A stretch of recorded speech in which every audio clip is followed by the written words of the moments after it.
And welcome, folks, to the talk show, Let the Truth Be Told. I'm your host, Pastor David. And, folks, we got a great conversation that we're going to have. I got my full team in today, and we're going to discuss Black History Month and why it exists and how it came about. Because I think different, but my panel think different too. So if you ain't got nothing to do, call your friends and let them know. You're listening to Let the Truth Be Told Radio. I'm your host, Pastor David. Oh, come on in.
And welcome to the talk show, Let the Truth Be Told. I'm your host, Pastor David.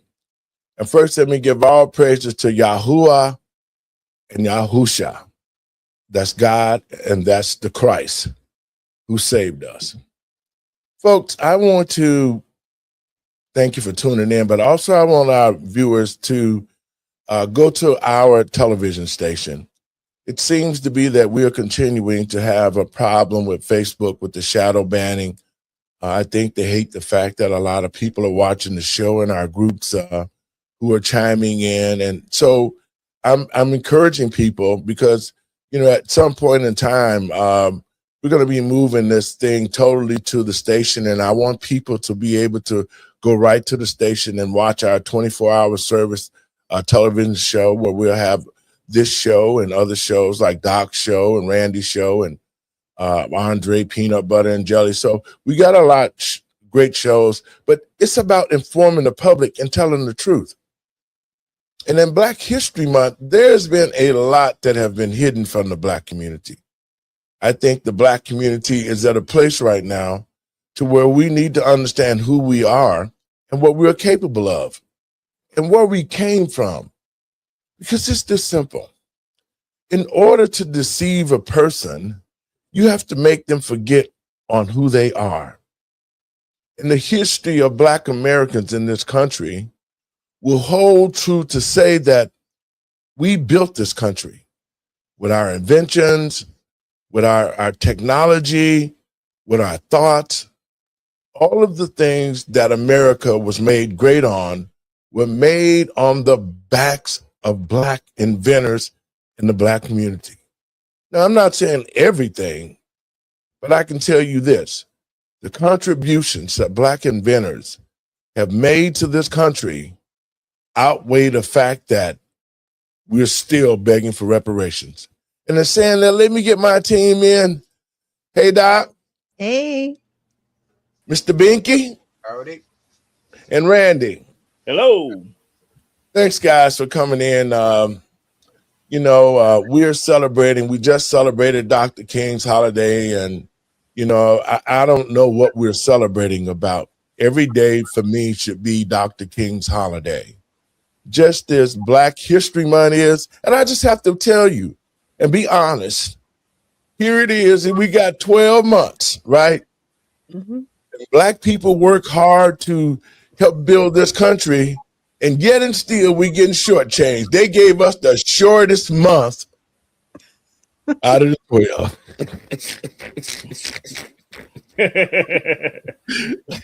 And so, but anyway, nevertheless, guys, listen. there's a lot of things going on in our community right now. And I feel that the Black community should be rallying around itself. Mhm. We don't need to be worrying about the illegals. We don't need to be trying to assist them. That's their problem, because I think good riddance, because just like in Minnesota, the Somalis overtook the entire Black community and ran Black people out of there and made the community their own to do the corrupt acts that they did. And I think, like you say, Randy, it's time for Black people to stop being that damn emotional support pet. Yeah. So Yeah. my question to you, and you guys can, check this out. Doc, your thoughts on Black History Month, and what do you think that we should be doing, Black Americans, to the American people and patriots across this country? If this country is ever going to come together, it needs to pay its debt to society to what it's supposed to be for Black people, because our families were separated, torn from, sold here and there. I mean, the whole gamut that they're complaining about the migrants. Well, we're separating them from the families. Well, hell, they were separating Black men and women from their families, selling them to this plantation and that plantation, and yet we haven't been compensated. So that's my take on that. Doc, your thoughts on Black History Month? Well, the first question that needs to be asked is, why do we have a Civil Rights Act in a country where the First Amendment says that all men are created equal, right?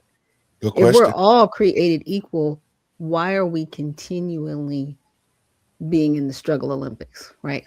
Like who has had the worst struggle? Why are you coming up with things like COINTELPRO and saying they will never have another Black Jesus or leader? Right now, that's just direct harm from our federal government, in my opinion. Now people might get mad at me about civil rights. Like, what? You don't know? We look. If all men are created equal, why do we have that? Why is it necessary? Right? When you really look at it, and if we're really going to talk about, Black History Month, is it nice to have a month of recognition? It's nice, but it's mediocrity. I mean, we celebrate pizza and donuts. I mean, you know what I'm saying? Literally, there's a pizza day and there's a donut day. There's a National Hot Dog Day. Right. There's a month for women, right? There's a month for Asian and Island Pacificers, but we also have a month for the Pride people. What Pride people? Some of the LGBTQ community. Yeah. WAIA. Right. I'm just saying. And so what this has, but again, what it has become is a slippery slope of keeping people divided, as opposed to actually working on being Americans. We've been working on dividing America more and more and more. Our reparations is actually built into the fabric of the federal government. We just don't know where to look for it. Now, we have an Office of Civil Rights. Have you heard about it? I didn't know it existed. Why? Yes. Because it's not a real office. It's actually a departmental position within different offices. And it's been there since 1964. Nobody knows about it, but they pay millions of dollars to keep the lights on. Why are those millions of dollars actually being used to directly help the people that have been harmed by the federal government? Right? Yes. I don't want to keep having this conversation. It's very hurtful, but a lot of the harm has come from the support of the federal government. Now, a lot of people go, well, I didn't mess with you. You didn't. But the federal government has done nothing but continue to harm Black American Negroes. It is what it is. But to that, you're hurting other people. What, Operation Hurricane? There was another thing that was done that involved Alex Jones and Roger Stone and all these other people, and even President Trump. Okay, was it ICE? It was something that was done. Arctic Frost, yes, which was very similar to COINTELPRO. So you used us to perfect harming other people in our country. Exactly. What are we doing? So even without Black History Month, that does not mean I am not an American Negro. It does not stop me from being an American. It doesn't stop the show. It doesn't stop the recognition. It doesn't stop the history. If we focus more on making sure that we don't repeat the history and we learn the history, as harmful and hurtful as it is, we will be better as a country. Mr. Binky, you ain't going last today, Bink.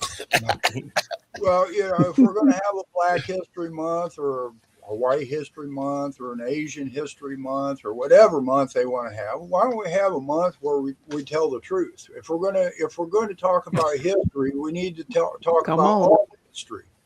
That's Now, how many here have heard the Bucks of America? Has anybody heard about them? Do you know what the Bucks of America was? I'm sure you're going to advise us. I'm going to. This was an all-black regiment that fought in the Revolutionary War with the white Continental Army with George Washington. You know, there's a history here. We can play victim all we want. I don't care if you're white, black, or whatever. There's always a story we can tell that we can claim we're a victim. But if we're going to teach a history, let's teach all the history. Because what I understand, all I ever heard, and I even thought Dr. King was an evil man because of the news. Every time you seen his name, you seen riots. As a kid, I'm looking at a guy that's starting riots. And I automatically thought Dr. King was a bad guy until I talked to Elvita, and she was straight up front. She told me everything about Dr. King. He was not a perfect man, and none of us are perfect. Exactly. Even our founding fathers weren't perfect, but we are not taught history the way it should be, and that's being truthful about it. We shouldn't have to claim that we're victims.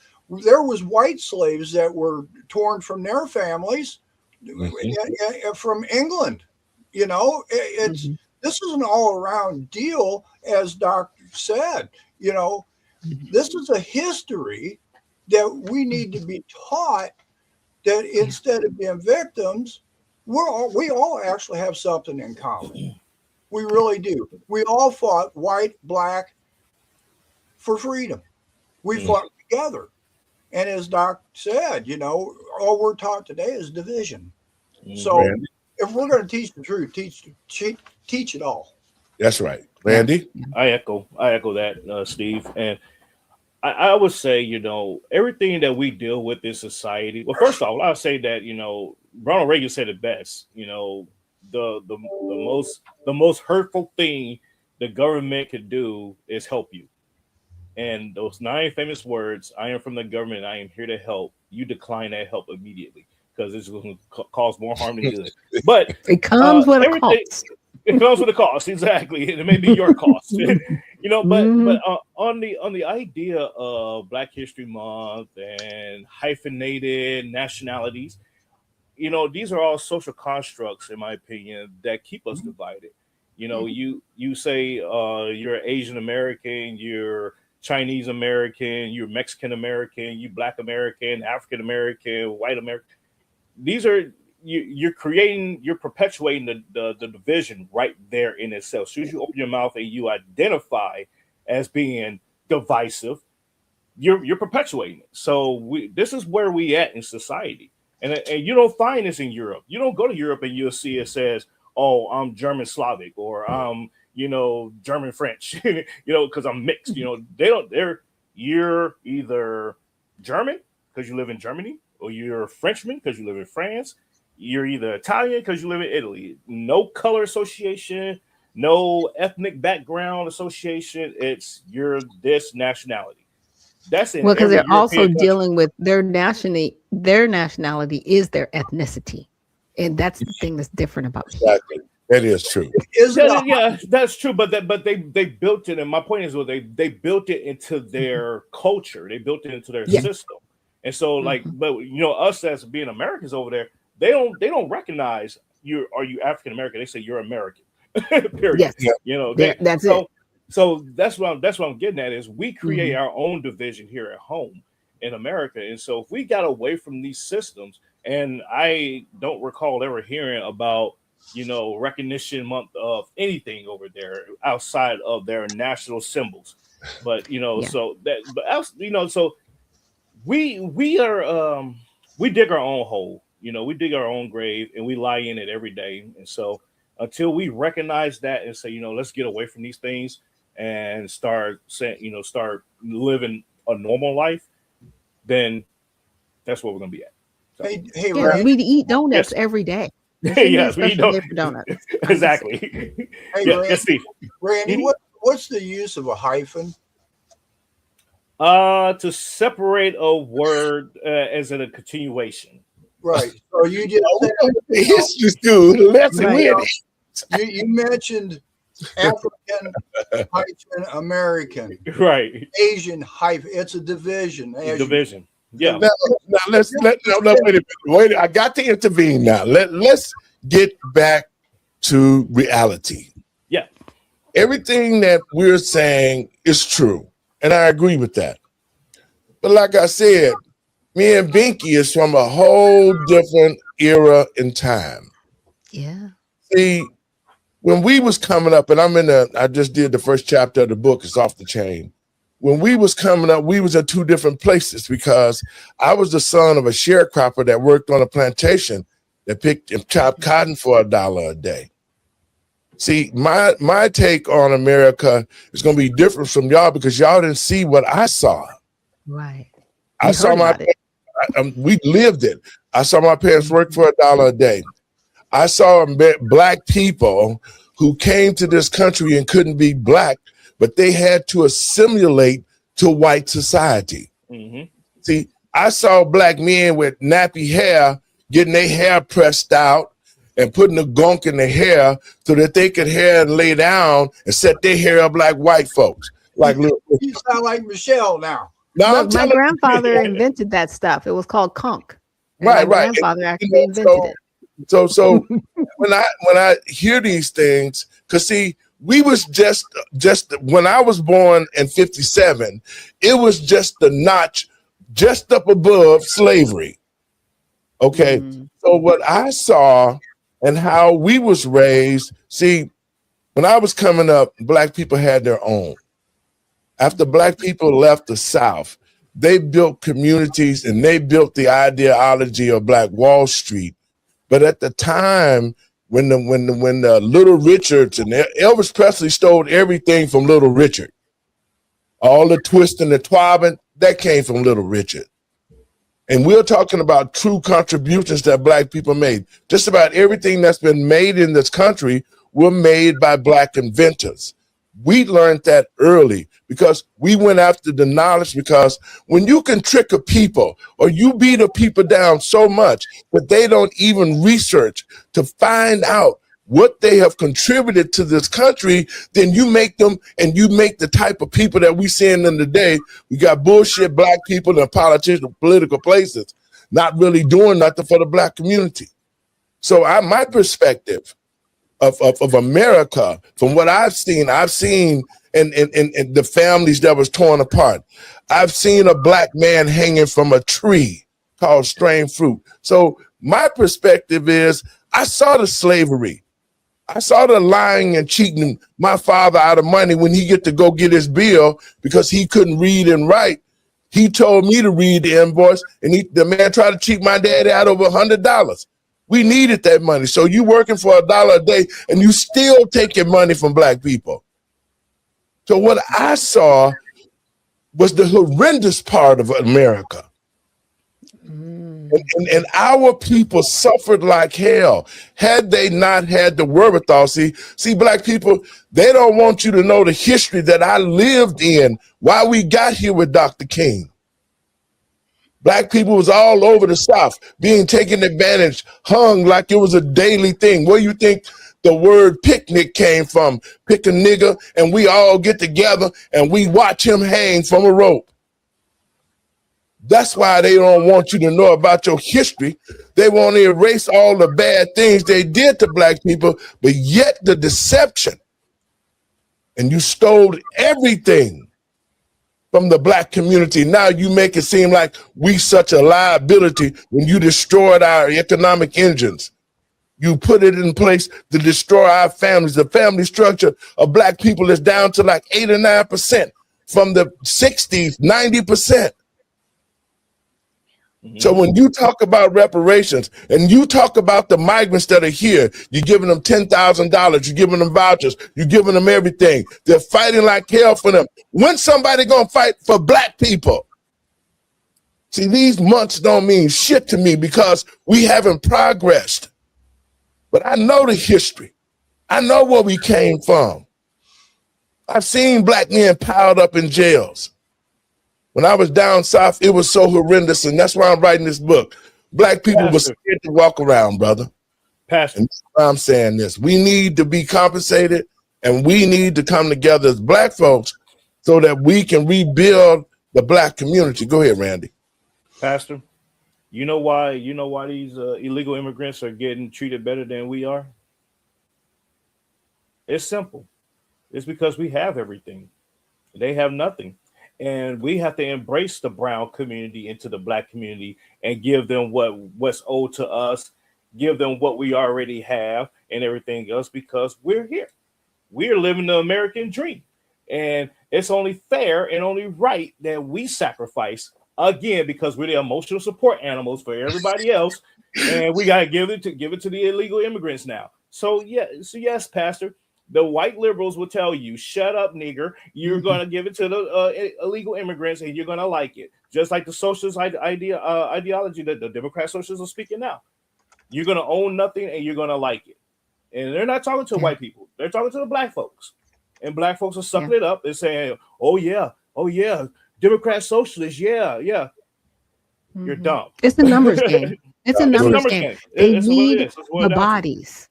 Because Tim Walz literally just signed a bill into place to give illegals driver's licenses so that they can actually vote in elections.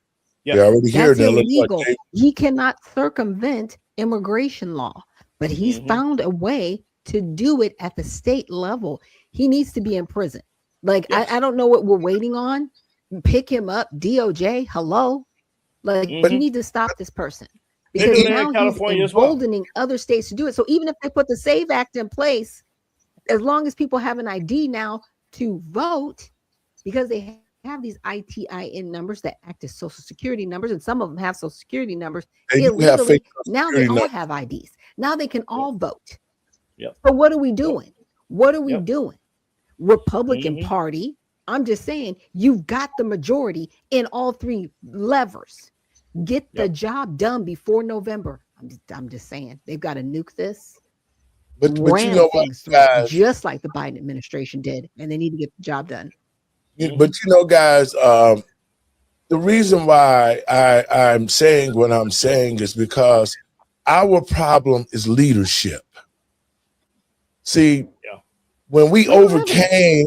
That's the point I'm going to make. Because so when Dr. King was hollering about we should overcome, and we should have been overcame years and years ago, but because of the bad leadership, and this is what I'm telling the black community, we're not going to get out of this mess with the current day leadership that we have of these house Negroes, the Boule crowd that's in these positions, and they're not giving a damn about black people.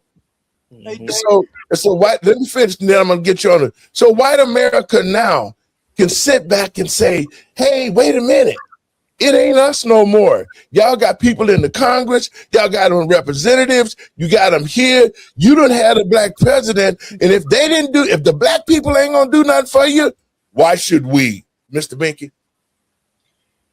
Why are we blaming leadership? It's our fault. We're putting these people in office.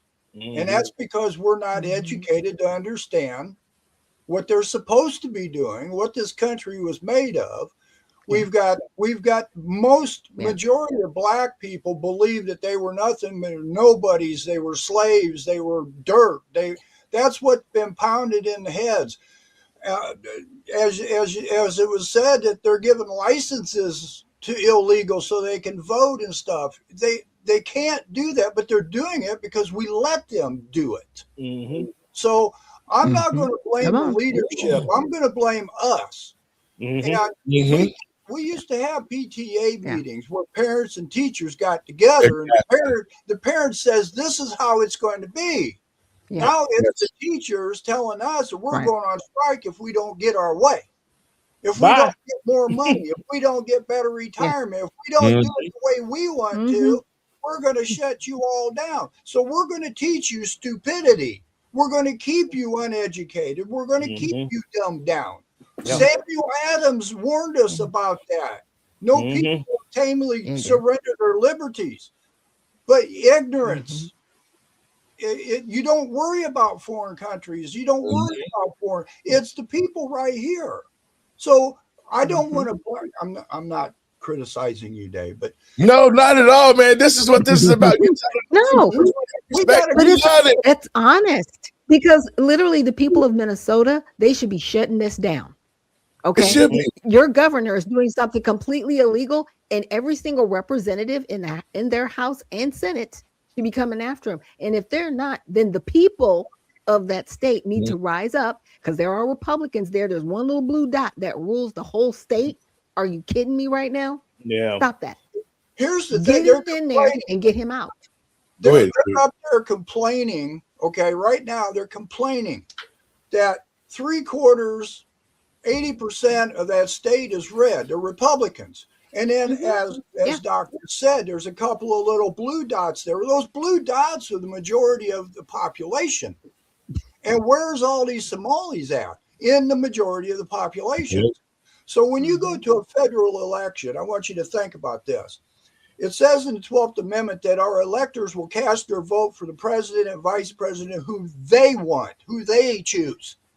Well, when you go and you have a presidential election, who wins the electoral college? The one who wins the popular vote. That ain't how an electoral college goes. So out of the 10 districts up in Minnesota, 3 districts might have blue. The other 7 have red because of the popular, the majority votes on the 2 or 3 counties that are blue take away the votes from everybody else. Exactly. That's not how an electoral college works. 48 out of 50 states award their electoral colleges that way.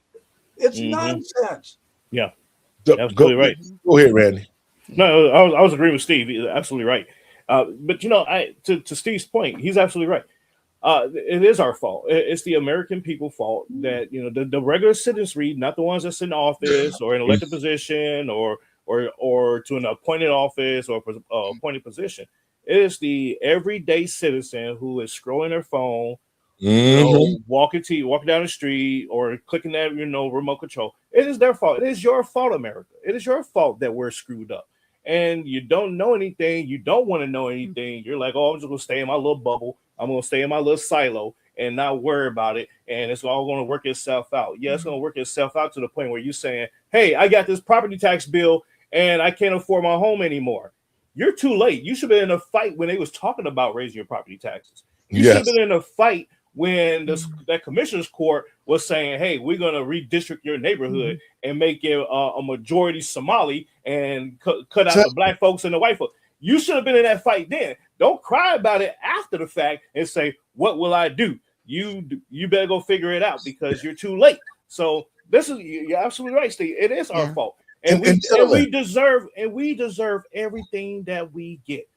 And every time you vote, you deserve what you vote for. Let me say this too, and I'm going to play this clip. The reason why I say the bad leadership is because the masses of people depend on the people that they choose to go into office to do the correct thing by them.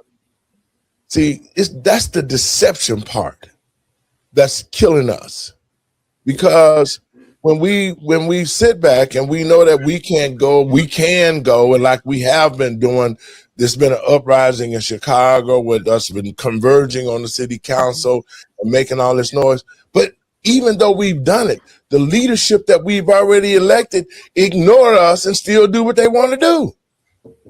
So at some point, there has to be a removal or a revelation that we get people that's in office that are going to do the job that they signed on for.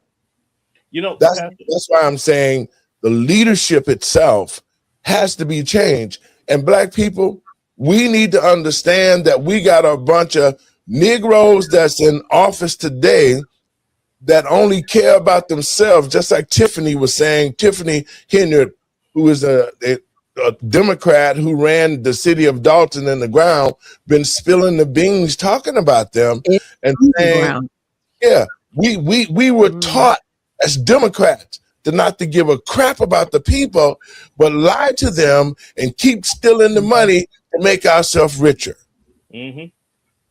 Randy, go ahead. I was just say back in the 1800s and the early 1900s. That's the game. It is. The Democrats, when the Republicans started moving into the South, this is during not reparations, during what's it called? Reconstruction. During Reconstruction, you know, when Republicans were moving into the South and saying, "Hey, we're going to help these black people get into offices and everything else," those Democrats, they came together. They said, you know what? The hell with this. We finna kick them out of office, and we're gonna take over. Yes. We don't see that today. You know, we just sit back and say, "Oh, well, you know, okay, they're corrupt. Okay, whatever. You know, we'll try. You're forgetting that the Confederate Army. You're forgetting that the Confederate Army at that time was pardoned, fully pardoned, and then released back into the South, and that's why our country looks the way it looks now. Exactly. It wasn't just absolutely right. It wasn't just that people were like, yeah, people were actually living peacefully. People were actually getting along. Even the people that had slaves before, they were like, well, the law is the law. You're free now. We have to move on. They were good. The Confederate Army just changed the face of this country. And we have to admit that wrong. You know what I'm saying? And do the right thing. My point is, you're absolutely right, Dr. Shack. My point is, you know, we as a citizenry, we need to start walking up into these offices and removing them from power. The ones that's jacked up. And just say you're dismissed. Have a good day. Get out. And they be like, oh, I'm elected. Not anymore. Not today. You ain't. Goodbye. Hey, you come here. Can you do this job? You go ahead and take over. We're gonna give you a trial period until the next election. And hey, if that happens throughout America, America will be America again. Yes. After the Civil War in the early 1870s, down in North Carolina, 3/4 of the Congress down there was black. They called them radicals of North Carolina. Yeah. During that time is when the KKK started getting popular. They had 37 lynchings down there. 9 of them lynchings were white people because the white people were standing side to side with the black people down there. So, I mean, this is the part of history that if we can't teach this part to let people know all this nonsense about dividing and all this stuff, it needs to stop. We need to understand. At the same time, in this history, we also know that in the Reconstruction period, blacks had their own government called the Continental Congress. They had their own president as well. So our children need to know that George Washington wasn't the first president. George Washington was the first white president after they tried to dissolve the Continental Congress, which they did dissolve it. And then they had black people to build, guess what? The White House. So even though you say, so you say it's not about division, it's about the truth. That's what it is. And to show the power, the different from the Continental Congress, they said, guess what? Now we done dissolved y'all. Y'all gonna have to build us a big old White House. So how is that being that equal? Because now you destroyed what I had, but now you're gonna make me build you something that's what's lasting to our society today. Let's play this clip and check this out, guys.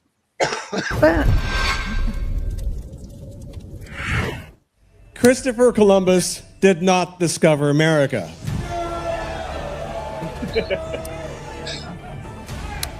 Exactly. I mean, never mind the question of like how you can discover a place where the inhabitants are watching you arrive from the shore. They weren't wearing pants. Is that what somebody said? I like that.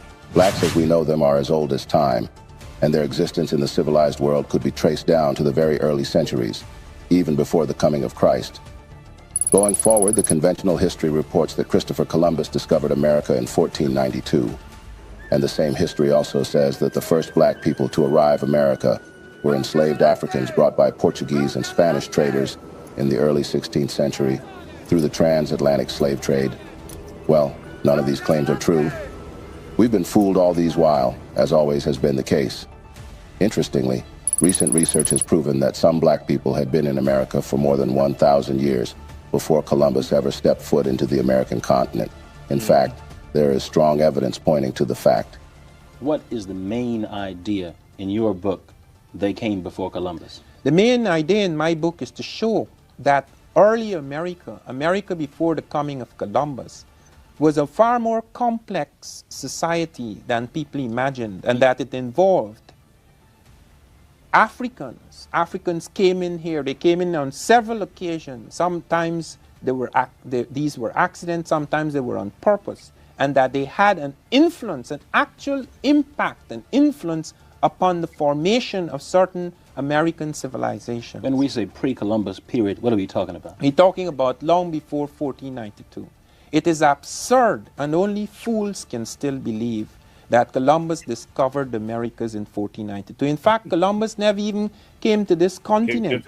Columbus wandered about in the Caribbean islands, just on the very edge of the great civilizations. Shocked? Don't be. It is true.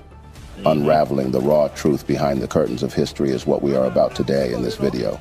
Journey with us in our quest to find out just who the real lords of the Americas actually are.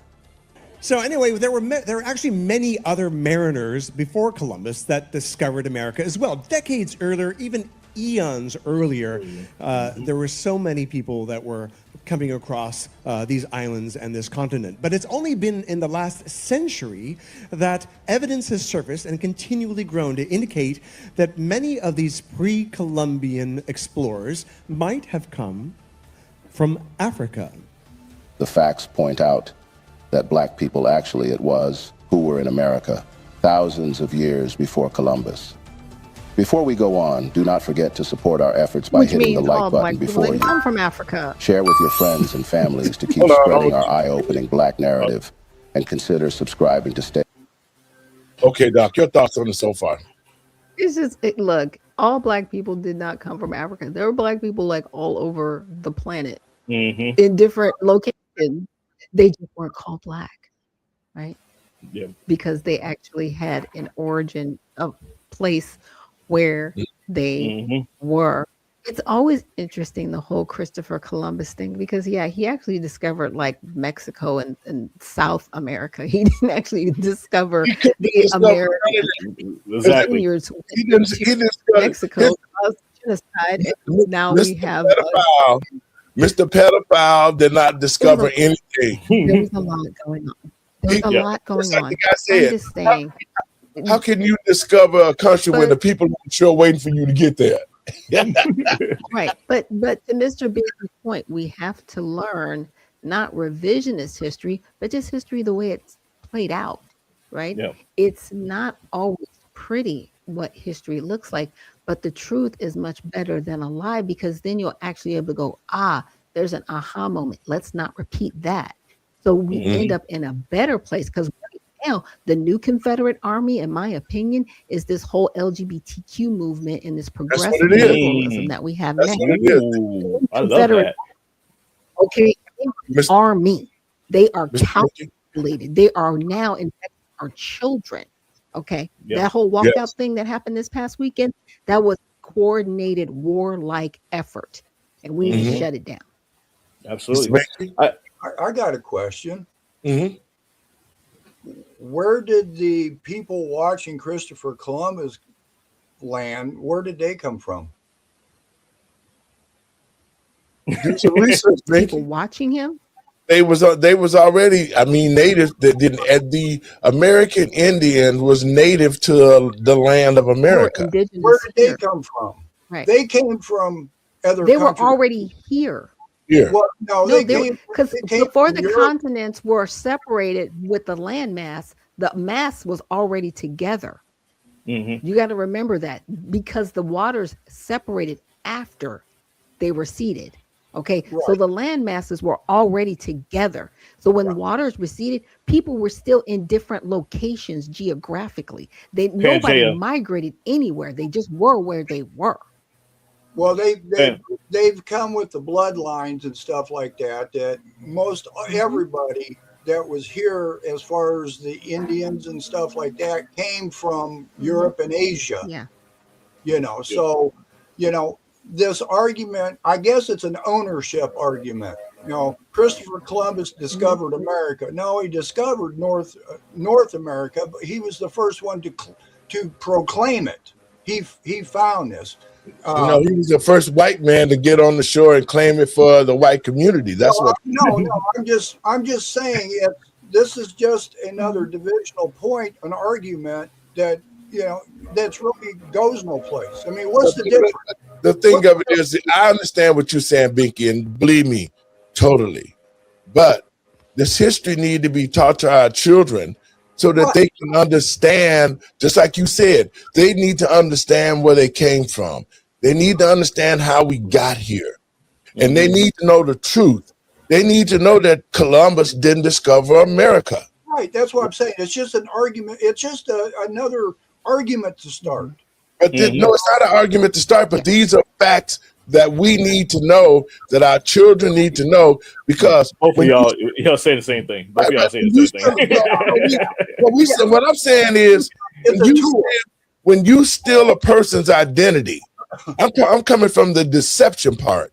When you steal a person's identity and then you force them to assimilate to you in your lifestyle, that's wrong.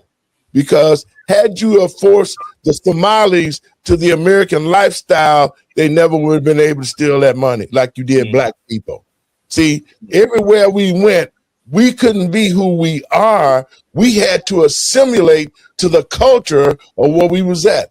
And black people that was here brought to the United States, before they could even get recognition, they had to get their hair just like white folks. They had to wear the same kind of clothes. They had to talk like white folks.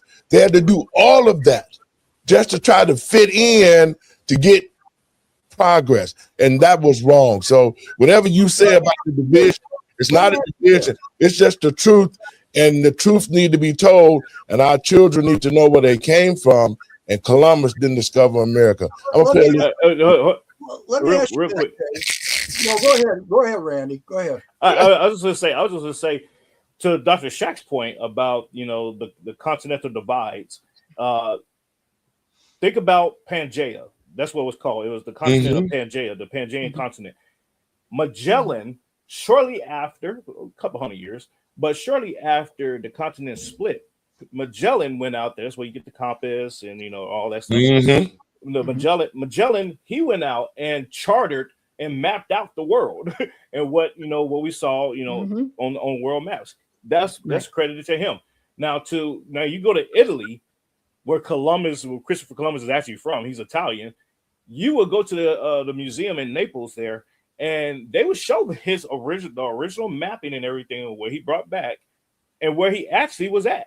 And guess what? That wasn't the Caribbean. It was the Caribbean islands, and then he also charted up into Cuba a little bit and over into I want to say now what is considered modern day Belize. He was in those areas. And so so the Americas, that's North America and South America, is named after Amerigo Vespucci. And he came long It came long before Columbus, So the idea that the Native American population, the natives of Mexico, the Aztecs and Mayans and all that, they have huge stones that I've seen with my own eyes, of the image of black men with big noses and everything. And that's why the Sphinx was. That's why you see the nose on the Sphinx in Africa. Yeah, in Africa, but these things still exist down in like you go to Cozumel, you go down to the Chocoban, the Chocoban. I would say Chocoban, Chocoban ruins and everything, and you go off into like the little rainforest down in Belize. All these things still exist, and they show attribution to Africans. that came Yes. there and visit and gave influence into those communities and everything else. So to both of those points, the history needs to be taught the way it actually happened, and stop attributing the things to people that didn't do it. You know, Exactly. Columbus. So when people get mad when we say, "Oh, it's Indigenous Peoples Day," and it's like, and they taking away from Columbus, they're correcting the record. Yes, that's what You they're know, and doing. so it's like I'm it gonna is tell a what little it bit is. more of this, guys, and I want your thoughts on it. Yeah, Discovery of America. Now, unfortunately, this is 1920s, so as yet no serious archaeological evidence had been done to, or work had been done to support his botanical theories, because everyone was over raiding tombs in Egypt and things like that. Nod to Howard Carter. So he didn't have a whole lot of other stuff than the names to support him. However, he knew that other clues must exist. For example, he pointed out that Columbus himself was aware that African mariners had preceded him. In his diary of his second voyage, Columbus tells of how the natives of Hispaniola actually had given him gold-tipped metal spearheads that they said were brought by black-skinned people who had come in large boats from the south and southeast. Coincidence? I think not. No. So what's interesting about that, so upon returning to Spain, is that he actually took the spearheads and he sent them away, and they had them assayed, and it turned out to be that these spearheads were covered in this metal, this alloy that the inhabitants called guanin, and the metallurgists actually found out that this was an alloy of 32 parts. It was like 18 of gold, 6 of silver, 8 of copper, which, dun dun dun, matched the metal used in spearheads made in Western Africa for thousands of years, as carried by medieval African warriors, including the Mali and the Moors. The West Africans even called this metal guanine, the same name used by the natives of Hispaniola. But nothing more was said about that. Your thought, guys, and we're going to move on. That's kind of interesting that he used the word Moor, because when people talk about the Moors, their heads kind of like pop off and explode. And they go, what? Mhm. What are you talking about? There were people that migrated here, and they were actually here. They were called Moors, and they were also referred to as black-skinned people. And like he said, they did trading with West Indians, Mhm. West Africans that also came over here. And it's weird because I'm like, why are y'all so bent on not telling the truth? What is it that you just can't tell the truth about history? Like I said, we have a very jaded past here in the United States. I'd rather have a jaded past than be lied to. Mhm. Does that And make Randy, sense? you want to expound on that, Mr. Binky? Yeah, I mean, like I said earlier, no men were perfect, Right, exactly.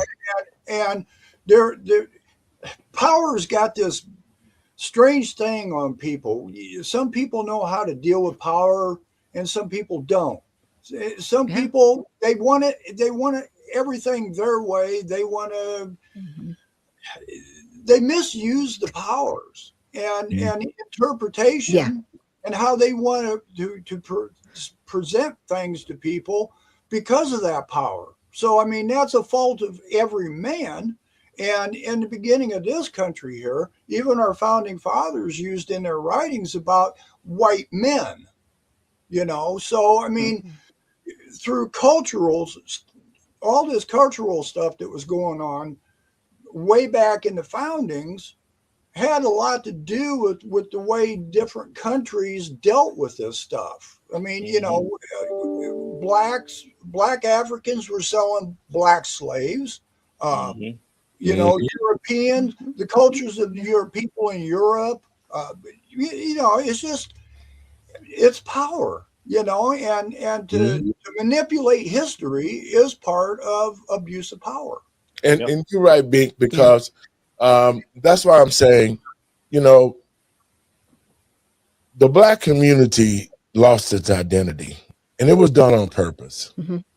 It was done because if they knew that black people would be intelligent enough to know and find out all the things and contributions that blacks had created, that they would keep their own money and reinvest into themselves, and it would be just like the Wall Street. And you're right, Binky. It was the powers that be that said, we can't let that happen. Right, yeah. the powers to abuse. You know what? We can't afford this. And Randy, what you were saying about the statues and stuff, check it out. Like Vasco Núñez de Balboa, a Spanish explorer who was best known for crossing the Isthmus of Panama to the Pacific Ocean in 1513, also reported sighting black people off Panama. There were dark-skinned people in the Caribbean long before the Atlantic slave trade and long before the arrival of Columbus. But there are some historians that say Columbus was misinterpreted. He simply said there were people that painted their skins black, which might suggest that Native Americans were the ones with the painted faces he was referencing. One of the first documented instances of Africans sailing and settling in the Americas were black Egyptians, led by King Ramses III during the 19th dynasty in 1870-12-92 BC. Hold up, guys. King Ramses III. That looked like a black man, didn't it?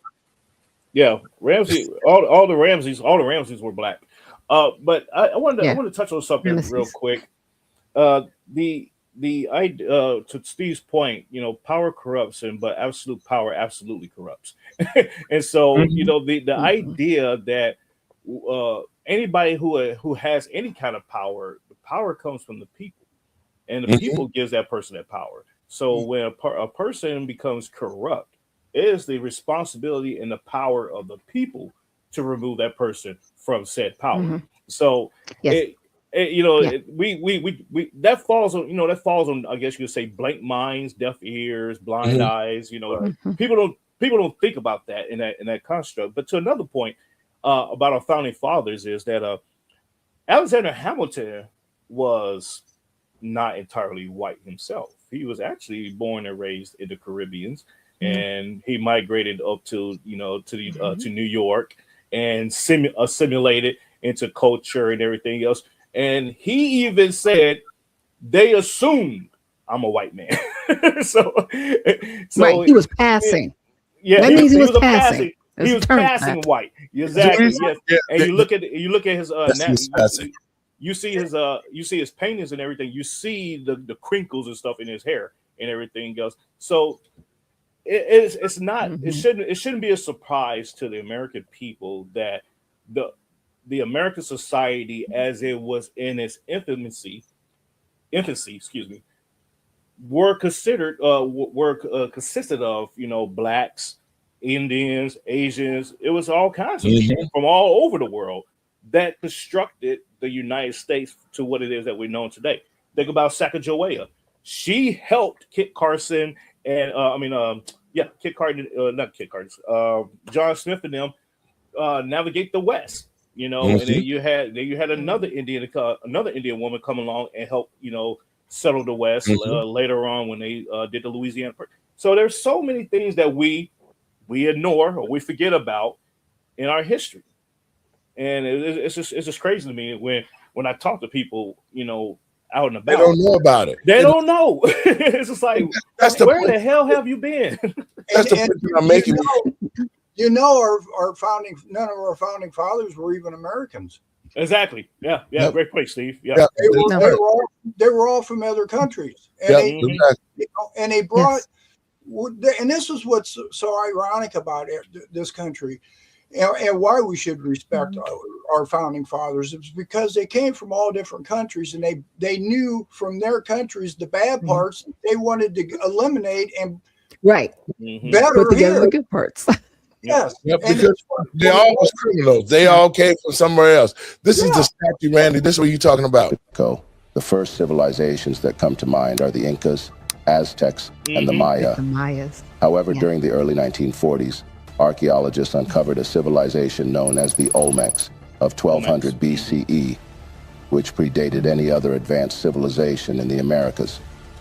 The Olmec civilization was one of the most well-known examples of early African presence in America. Like yours. The civilization, which was of African origin and dominated by Africans, was the first significant civilization in Mesoamerica and considered the mother culture of Mexico by many historians.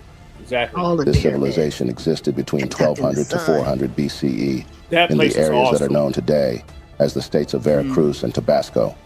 One of the main things this civilization is known for is the gigantic stone head carving of their leaders. The carvings clearly depict African faces. This civilization was also responsible for introducing written language, arts, and mathematics to Mesoamerica civilization.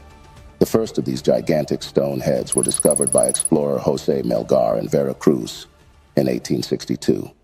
He wrote, "What astonished me was the Ethiopic type which it represents. I reflected that there had undoubtedly been blacks in this country." At this point, the Olmec people were known for their advanced agricultural practices, monumental stone sculptures, and complex social structures. Many historians and archaeologists believe that the Olmec civilization was influenced by African cultures, as evidenced by the similarities in their art and religious practices. Enormous Olmec head statues with African facial characteristics found throughout Central and South America support that Africans had settled in America long before its apparent discovery. Ranging up to 11.15 feet in height and weighing 30 to 40 tons, these statues generally depict helmeted black men with large eyes, broad, fleshy noses, and full lips. An ancient African historian, Professor Van. Now, that's what I'm talking about. I just want to put the facts out there. A lot of people, you want to go there, just look it up, Columbus journey, and you'll get all the facts. My job is to make sure that we put the facts out there. And I can see how the history has been slighted. That was being taught when I went to school. Columbus discovered America and everything was done by whites and all this and that. That wasn't true. And that's why I'm doing this. It's Black History Month, and our children need to know their history. Now, moving right along, guys. we beat that horse to hell. Very spirited discussion. So it was great. So when it comes to America and it comes to the Black community,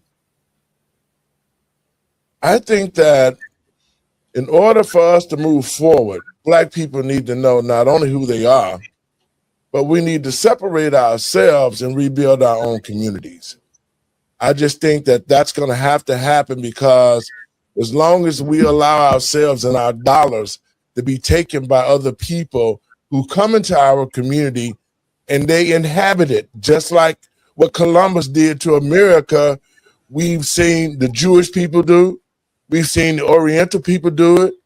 We've seen the Arab people do it. And now we're seeing the migrants coming into our community, overtaking it and pushing us back, even though we helped build the country. Your thoughts on that, Randy, while I cue this up? You know, I always say, when it comes to illegal migration and the migrant crisis that we were facing in this country, and people say, well, we're matter of fact, Billie Eilish, you queued it right up. Billie Eilish said that we're on stolen land. First off, she's partially correct. You know, every I guess you could say every tribe in the world of some sorts, you know, they fought over land. And so the land has been stolen and passed on, you know, over eons, right? Yes. And so, but there's also been treaties. There's also been negotiations. There's also been concessions made. And so for the United States, we have purchased, we have negotiated, we have the trades and everything else to acquire the land that we have. Okay, so okay, so so go ahead. I'm gonna digress for now. I just wanted to slip this in there. When you said there has been purchases and there has been treaties, right? So let's take it to the next step. Okay, so when they tricked the Indians out of their land by giving them to sign a treaty that they thought that it was going to bring peace, but instead it was deception. And when they signed the treaties, they signed the land over to the homesteaders who came. So that was deception. Okay, you talking about things that have been stolen. Well, Black people was brought over, they was forced to do the work. So our heritage was stolen because, as you can see, that we were the first people on this earth, really. And so these are the things that we're facing right now because these all things was done in deception to continue on to justify slavery, and to rob Black people of their ideology. Mr. Mickey, go ahead. Okay, I did some homework on this here. Okay? Let's start with 1783. The original colonies that were westward pushing, going from east to west here, that land was through a treaty with Paris. It's called the Treaty of Paris. Treaty of Paris. 1803 comes the Louisiana Purchase. That was purchased from France. Mm-hmm. Okay? Florida was 1819.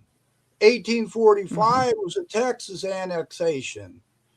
Our war with Mexico and stuff, all this stuff was traded out and stuff. Now, I will go back, as you brought up about the Indians. We made deals with Indians too. And our government, not the people, our government has failed to keep up with some of those deals.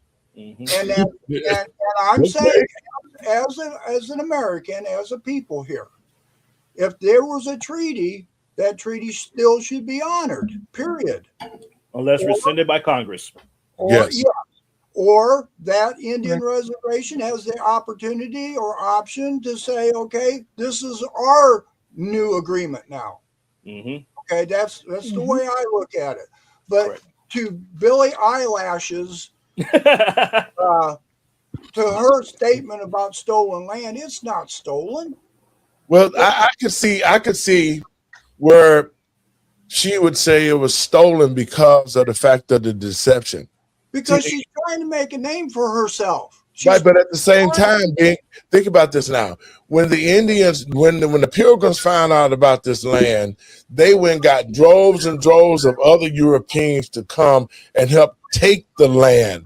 They actually invaded the land and took it because they brought the smallpox. They brought all sorts of diseases to try to kill them off, and they couldn't because they continued to fight back. So what other way, Randy? How was California, and I'm gonna validate Steve's point here. How was California particularly settled or acquired? It was done through a treaty through several tribes of Native Americans, and they actually agreed with the United States to give up California and part of Mexico before Mexico was before the battle, the war 1812 with Santa Anna, and it split off, became Texas. So California particularly is actually the exception to the idea of, invalid treaties and the gold rush. And that's when Kit Carson and company, they discovered the gold. They came back and let Andrew Jackson them know, and they was like, "Oh shit, what? We got gold out there? What?" And so that's when they bone then they said we got to trick them out of this shit. Now also, it was already in our possession. It was already in our possession at that point.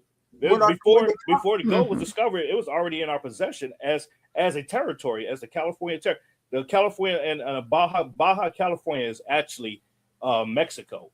But that whole landscape was already part of the United States. It was just a territory at the time. Right. So the gold wasn't discovered until 1849. What was we got to put the San Francisco 49ers. What were black people when those deals were made? They was out there. They was actually out there with them. There were black people there. They weren't slaves. They were free men. They weren't slaves either. A lot of them were not slaves. They were free men because this was we're not slaves. What's the point? The point that I'm making is and to the American people and patriots across this country, I want you to think about this. How did we get here? How did black people get to the place where we are over 95% in the jails? Our cities are ghettos filled with crime, that the economics are not there. Our children are uneducated. How the hell did we get here? Think about that. Following the wrong people. Think about that while I cue this up, guys, on contributions that blacks have made to this country. Welcome to the part 1 of our series on the 100 black inventions that changed the world. For too long, the media has ignored the achievements of black inventors, making it seem like they weren't as smart or talented. In school, we learn about things like the light bulb, electricity, and other important discoveries from inventors like Thomas Edison, Nikola Tesla, Albert Einstein, and Benjamin Franklin. But we don't hear about the incredible inventions made by black inventors. It's time to change that. Today we embark on a journey to unearth a legacy that has long been ignored, a series that unveils the untold stories of 100 black inventions that changed the world. These black inventors, whose names have been shrouded in darkness, refuse to let their history hold them back. Their intelligence and resilience propelled them forward, defying the barriers of slavery, discrimination, and racism. In this episode, we're going to share their stories and tell you about the amazing things they invented that changed our lives. Before we get right into the video, please smash the like button and subscribe to the channel so you can catch all the parts in this series and keep informed of our eye-opening black narrative. Number 100, three-light traffic light. The three-light traffic signal we see today has greatly improved our safety on the roads, but very few people know that the traffic signal was inspired by the invention of a black person. The person behind this brilliant invention was Garrett Morgan, an African-American businessman and inventor. He lived in Cleveland, Ohio, and was the first black person in the city to own a car. In 1922, he witnessed an accident between a horse-drawn carriage and a car, which inspired him to find a way to prevent such accidents in the future. At that time, police officers were responsible for directing traffic, but it was difficult for drivers to see them, and their signals were limited to just stop and go. This made it hard for drivers to navigate through traffic. So Morgan came up with a new idea. He invented a traffic signal that had folding arms with signs that said stop and go. The signal would be placed on a post above the road, making it easier for drivers to see. He also added a third position where the signal could be raised halfway, indicating caution. This was like the modern yellow signal that we see today. To operate the signal, a traffic attendant would turn a crank, raising the post and showing the appropriate sign. If necessary, the attendant could stop all lanes by showing the stop sign. Morgan's invention was patented in 1923, and he sold the rights to General Electric for $40,000. Number 99, home security system.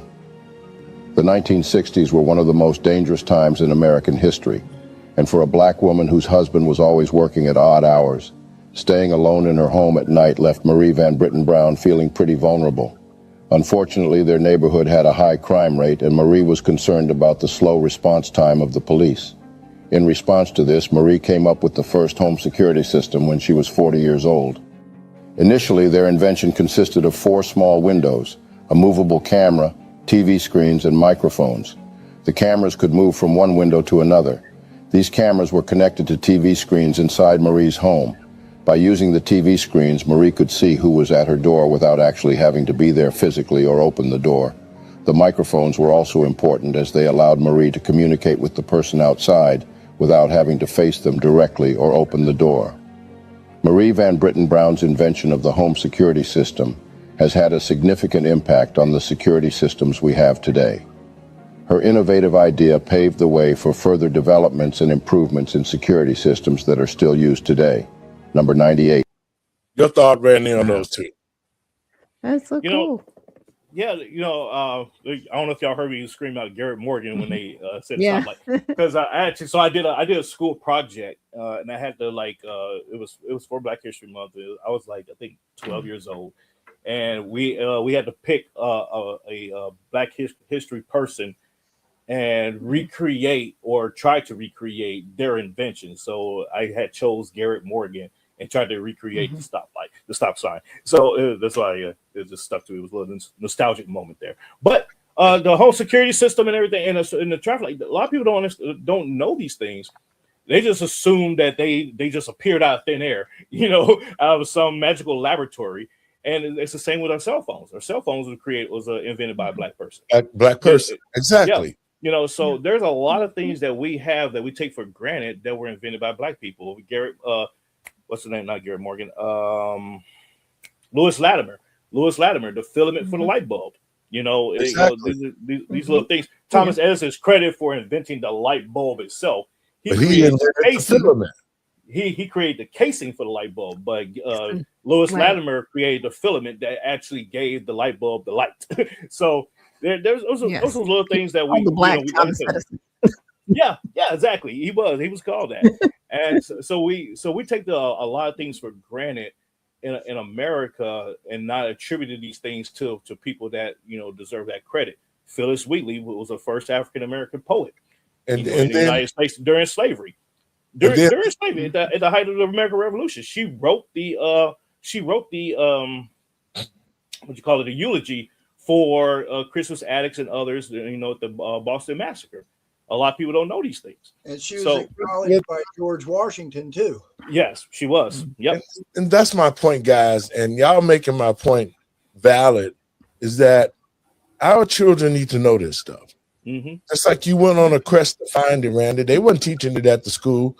Like I went on a quest to find out about the Danish, the slaves, and how we got here, and we were descendants of kings and all of this.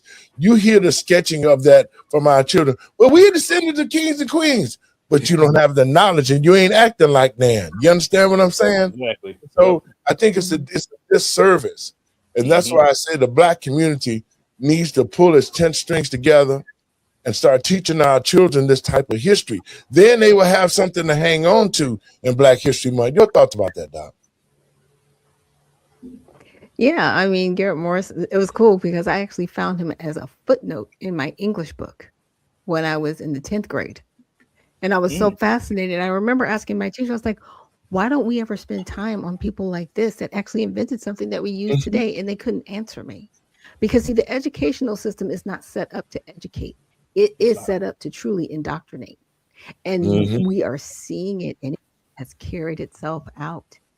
And it is up to each one of us to do what we're doing right now, to really push people, get up off the couch. And what I mean by that is get your brain up off the couch, outside of the idiot box, and start reading and start passing this along to your children and your grandchildren so that they understand and know that this place that we live in, that people actually try to die. They die getting here. Okay, some don't make it. To actually enjoy the freedoms that we have, teach our young people how to preserve the good parts. Just like Mr. Binky said, look, there were people that came from all different parts of the world to create what we have now. But if we don't preserve the good parts of it, we'll lose all of it. And that's my whole thing with our community. Our community has lost this type of character and knowledge, because in order for us to move forward, we need to know about these type of people, and that'll give you a mindset to say, wow, these were Black people. Let me think about something that we could do to better society. Our children have been robbed of all of this education because it's the deception. It's the fact that we want to deceive them. We don't want their children to be like these Black inventors. And that's why when they invent something, they pay them off and they assume the rights to it and make it seem like they did it themselves. It's the marketing that I'm talking about. But at the same time, it's the fact that our communities right now, guys, are desolate. And I'm serious. The fact that our children are not creating families, the fact that they don't know no history, the fact that they don't even know how to create economic development, the fact that they don't understand politics. The facts are the facts. Yeah. And that's why we are in this condition. So that's why I'm saying, America needs to pay its debt to the Black community. And I'm not talking to continue to put those other Blacks in there to do your bidding. I'm talking about having a Black nation that can be self-sufficient and teach our children about their history of what they've done, where they came from, what the future can be, and how to use your head to advance us as a people. That's what I'm talking about. And that's why I'm showing this. And to our people who watch this show, you can see the deception and you can see how much contributions the Black community has put together to help America great. I'm going to play this by President Trump. Americans built this nation. You built this nation. You're just starting to get real credit for that. Okay, I don't know if you know that. You're just starting to you built the nation. We all built it, but you were such a massive part of it. Bigger than you were given credit for. Does that make sense? Right? Black Americans involuntarily generated over $200 trillion to the American economy, along with building almost every sector of American society. Black Americans deserve the credit that we've never received, and it's quite ironic how Trump, of all people, spoke the truth. Your thoughts on that, Doc? Yeah, but they want to call him racist all day long. He's a racist. You know what? He is an idealist and he is a realist, and people don't like it. Okay. Is he perfect? Absolutely not. But he's going to call a spade when he sees what's real. Yes. And that's what I have to have respect about him for. And it's weird because you say that to a melanated human being right now, and their heads explode. I'm like, calm down. Why are you so emotional? This is the business transaction. Politics is business. Okay. The Rockefellers and the Rothschilds don't make a thing, but they're billionaires, trillionaires. Yes. They have enough money that they will never be broke. Okay. They own nothing and have everything because they use politics to get themselves positioned. Okay. All of this is about business. So we need to really, as a people, stop being emotional. And I mean everybody. Look, this is beyond melanated folks. This is blonde Black American. Stop being so emotional. This is a business transaction. The seat is what is important, not the person in it. Person in it changes every 4 years. Can't stay there any longer. He's not running in 2028. I need you to calm down. I need you to calm down. Bank you up. Well, it's like Doc said earlier, you know, history is very important. The most important part of history is not repeating it.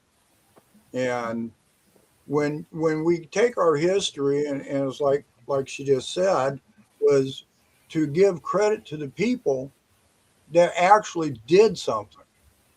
You know, that right there is going to help the Black community, in my opinion. On the fact is that instead of them being talked to as like they've been knocked down since they've been here, start using history as a tool to start putting pride back into the Black community. Exactly. And if we can just start using history to show that it wasn't division between white black then, it should not be division between white black now. So I mean, history is a double-edged sword. It's like Doc said, you know, there's bad parts of history. You got to suck it up. You're going to have to live with that. But it's the good parts of the history that's going to make that bad part a little bit easier to take.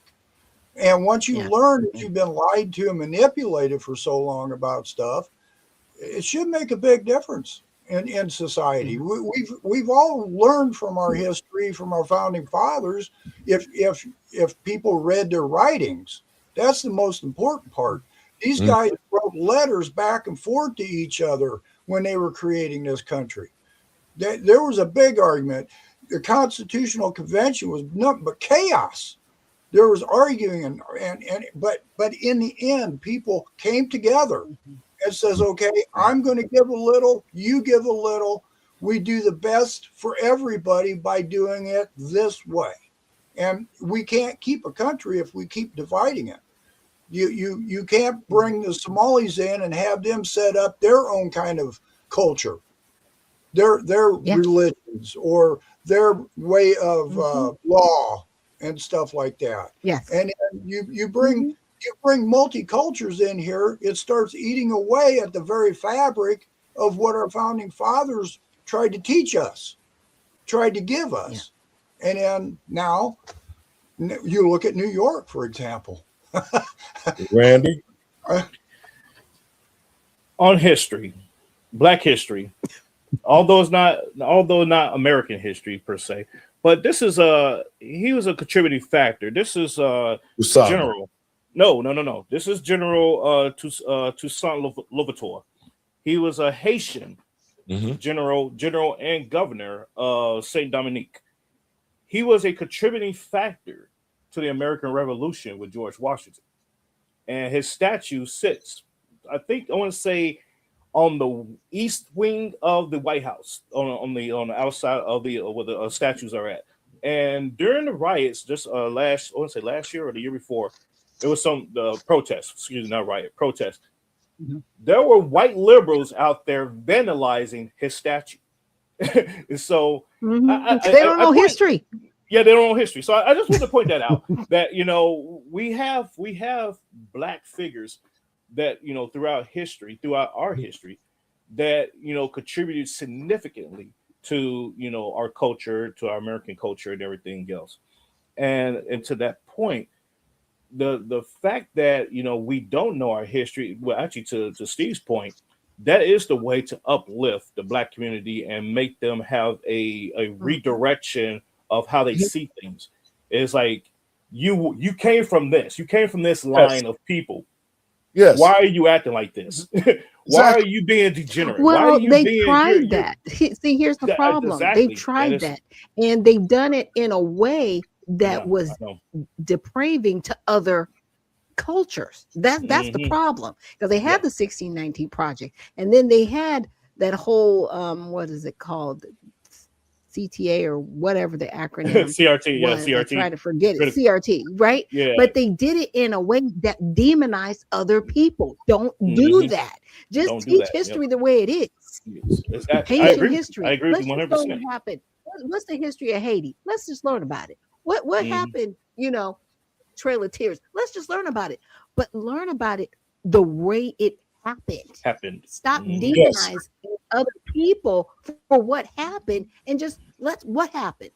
Oh, that happened. Oh, that was bad. Let's not do that again. Right? Exactly. We don't look at history like that. Exactly. And we should be looking at it like that, because in order for us to be good Americans, we need to know the history of this country truly, especially Black Americans. We need to know who we are. We need to know our contributions, because none of this is being taught into the schools.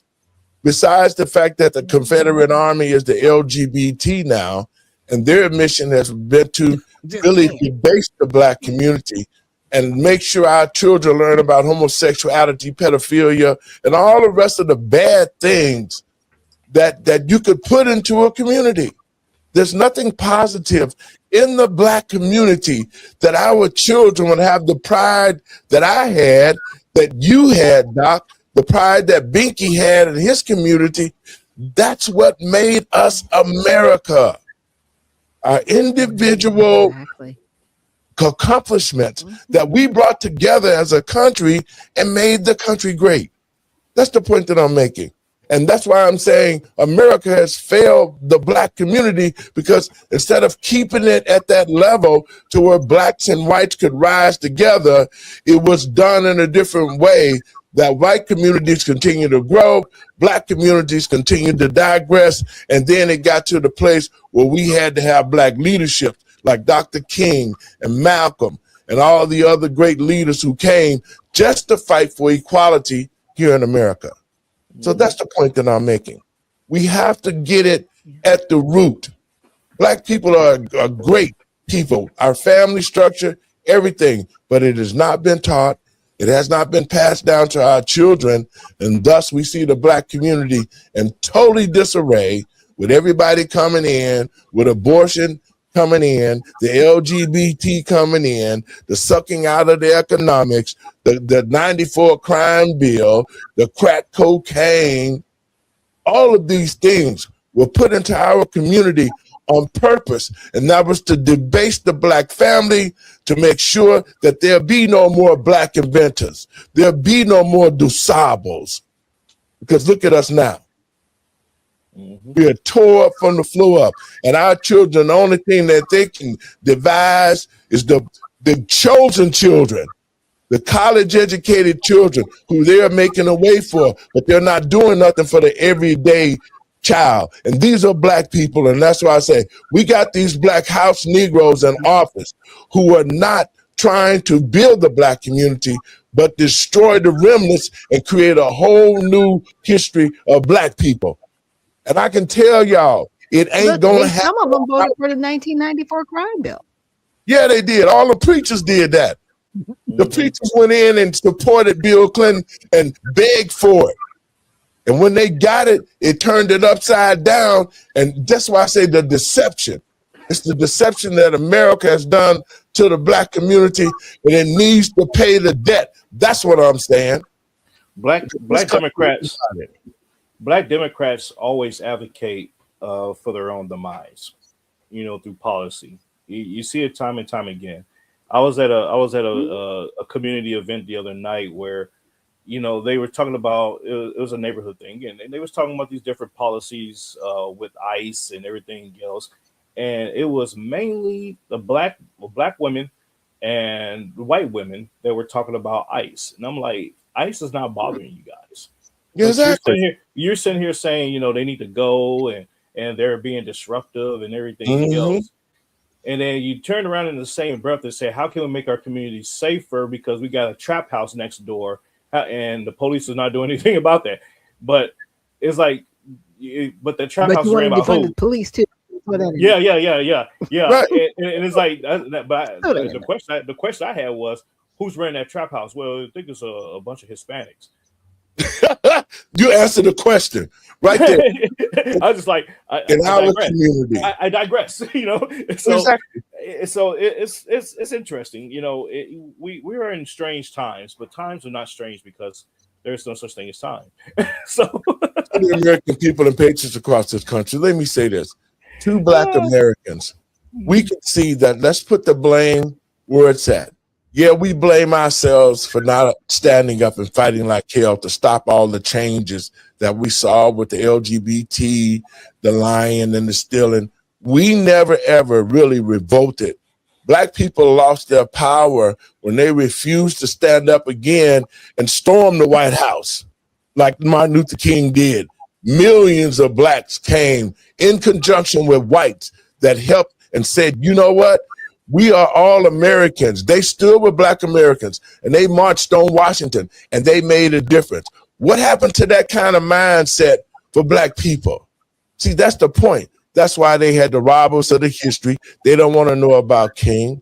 They don't, the Democratic Party and Black people, y'all need y'all heads snapped off if you continue to vote for the Democrats, because they've been against us from day one. When they separated the Continental Congress, when they separated the Districrats from the abolitionists, they created the Ku Klux Klan. They've destroyed everything. Let's bring it to the House, okay?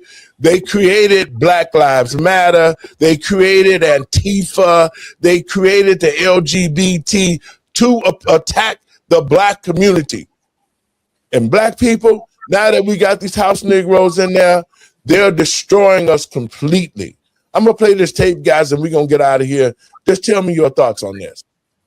Back. We need to fight for DEI and fight for this and fight for that. Now, you say what you want to say about it, but, hey, man, our problems are really more foundational than that. So you ain't no need getting out there fighting all that stuff whenever your main problem is that you can't even get along with the people in your house. Your misery ain't that. You come on, somebody. They ain't getting that. Let me just take a minute and just say this. Something happened in the late 60s whenever Monahan report came out and said the Black family was in trouble. 25% of our babies were being born out of wedlock. When the report came out, it says we need national action to save the Black family.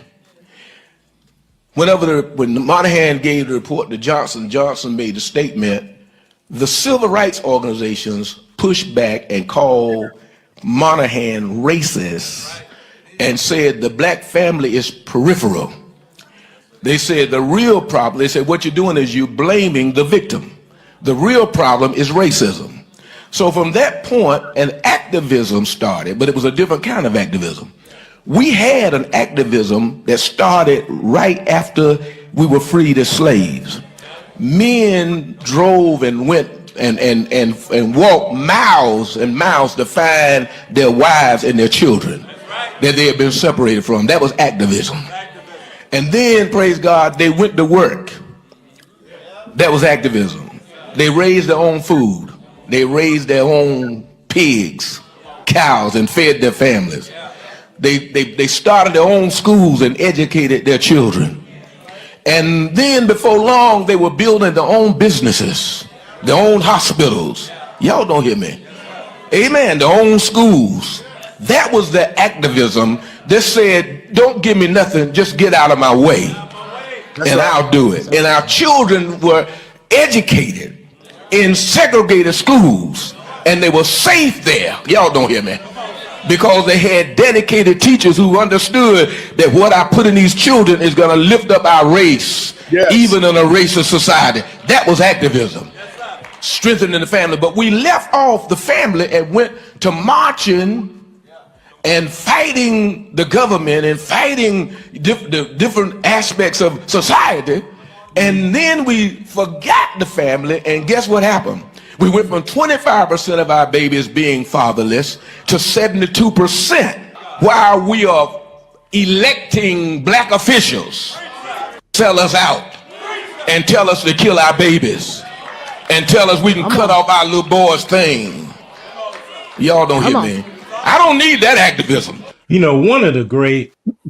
All right, guys. That's what I'm talking about. My goodness. My goodness. Send me that clip, Pastor. I'm gonna put that on repeat cycle on my Facebook Now, page. everything that I've been saying, everything that I have been talking about during this whole entire conversation, he put it all in a nutshell, didn't he? He did. He brought it right home to us. He brought it back right home to us, and that's why I say, until the black community get rid of the fake leadership and put people in that's going to do right by black people, we're going to stay in this mess and suffer.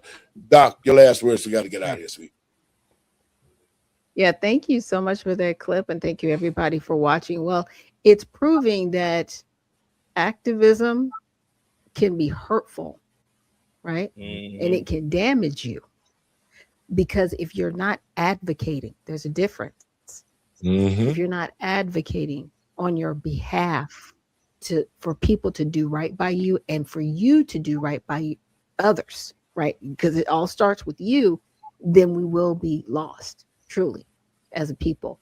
So we need to advocate for our families and our children and for our politicians to do right by us. And when they don't, guess what? The lever works. Okay. And you need to vote people out in mass. We have so many elections going on. We got some coming up in March on. Okay. All the way on and into November. So I need people to definitely make sure they get out and vote. Check out the USA Redemption Party at usaredemptionparty.com. We are looking for servants of the people and members of our party. So definitely check us out at usaredemptionparty.com. Mr. Minky. Well, a mind is a terrible thing to waste, you know. Come on. Google is an easy thing to do. You just, if you want to learn something, you can Google it. But you also got to watch out on who you follow and what they say. You know, there's a lot of people out there like to twist stuff, like Howard Zinn and stuff like that, you know. So do your research, start learning a lot more about history. Everybody here today brought up very good points about why you should be learning more about history. Yes. So you learn more about yourself and learn more about this country. Randy? Yes. Thank you all for this spirited discussion today. I thoroughly loved it, thoroughly enjoyed it. You know, history is one of my, I guess you'll say, one of my biggest repertoires that I have, because, you know, like to Binky's point, the mind is a terrible thing to waste, and I love to use my mind. You know, I love to fill it to capacity on things, even though the randomest, stupidest stuff that nobody else is thinking about. I'm gonna learn about it. You know, it's just me. But I would say that, you know, with history, you won't know where you're going till you know where you've been. You Yes. know? That is one of the things that I live by. And regardless of the society that we're living in today, it's not going to necessarily be the society that we're going to be living in tomorrow. So we have to know where we came from to know where we're going with that. But folks, you can follow me on rperm.com, social media platforms at rperm, RPURHAM, and go ahead and pre-order my book, Polarizing America. It is coming out April 14th. And it talks about, you know, the history of media and how they've been lying to us for the last 6-7 years. So it's a breakdown of everything that's been going on and to COINTELPRO, talk about that a little bit. Operation Mockingbird, it's all in there, folks. And so Yes. you're gonna love it. Good. But thank you. I appreciate y'all, and see y'all next time. We'll keep promoting your book, Randy, and I love you guys. We'll get together. Let's do something Friday if you got time. Blessings to you, and we'll talk soon. Absolutely. Folks, I want to thank you for tuning in to the show. Like I said, we have to know our history. Randy made it perfectly clear. You have to know where you came from if you want to know where you're going. And to the Black community, we have been a big contributor to this country. It has been downplayed. That's why it hasn't been put out there to where our children can pick it up and think out of the box, knowing where you came from. So I'm saying to the American people and patriots across this country, as we think about making this country again, we have to make all Americans great. That means that we have to rally around the Black community and fix it and help it get back to a place where it can be self-sufficient, that we can have our own, just like Pastor was saying. We need our own. We need to teach our children. We need to raise our own food. We need to have our own banks. All of these things that we need for ourselves that every other race has is missing from the Black community. So in order for America to pay its debt, our Black men and women need to be released from these jails and need to be compensated. All the inventions that Black Americans contributed to this country, Donald Trump said it himself. Blacks built this nation. So to the American people and patriots across this country, and to Black America, it's time for us to clean our own house. It's time for us to remove all the sellouts who want to castrate your kids, who want to keep the prison doors full of Black men and women, who drain the economics out of the Black community, who made Black people hate other Black people. Just like the land was stolen from the Indians, the deception, the lies. But in order for America to be great again, we have to let the truth be told for our children and for the future of this country to make it great. God bless you guys. We'll be seeing you on